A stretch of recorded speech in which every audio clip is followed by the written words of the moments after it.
And now let's bring in NewsNation political editor Chris Stirewalt to talk about how this raid could impact the political landscape. Chris, thanks for joining us this morning. Good morning.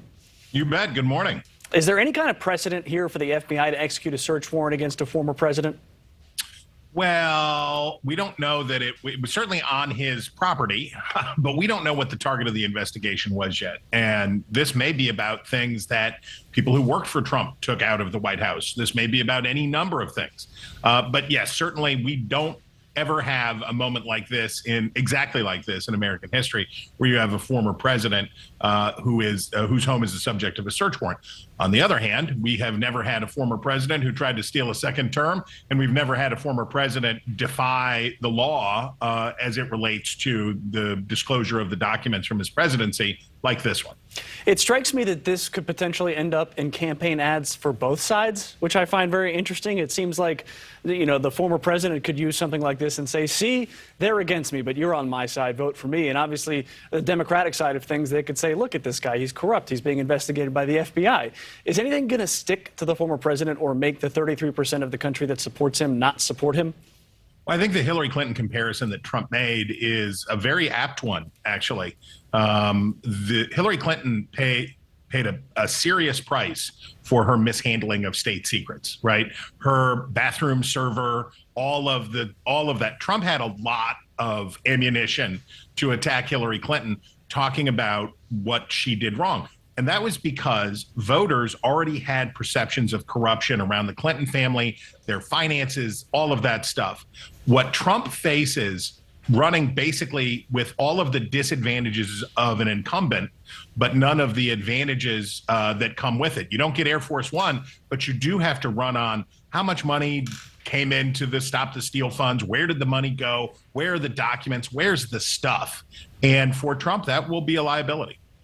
There is no good timing for something like this, but I find it interesting that the presidential election cycle essentially starts the day the current president is inaugurated. So former President Trump has been teasing an announcement about the 2024 election.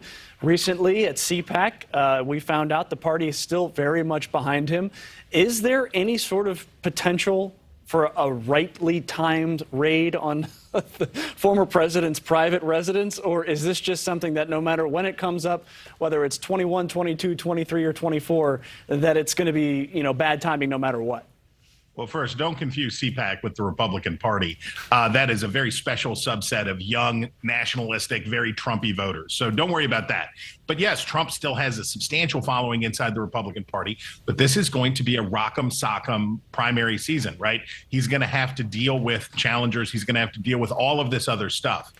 As for timing, Trump has been playing a weird game where he is skirting Federal Election Commission rules that govern candidacy. He is acting like a candidate in the sense that he is holding campaign events, he is running ads, he is a de facto candidate, but he hasn't filed his candidacy papers yet with the Federal Election Commission.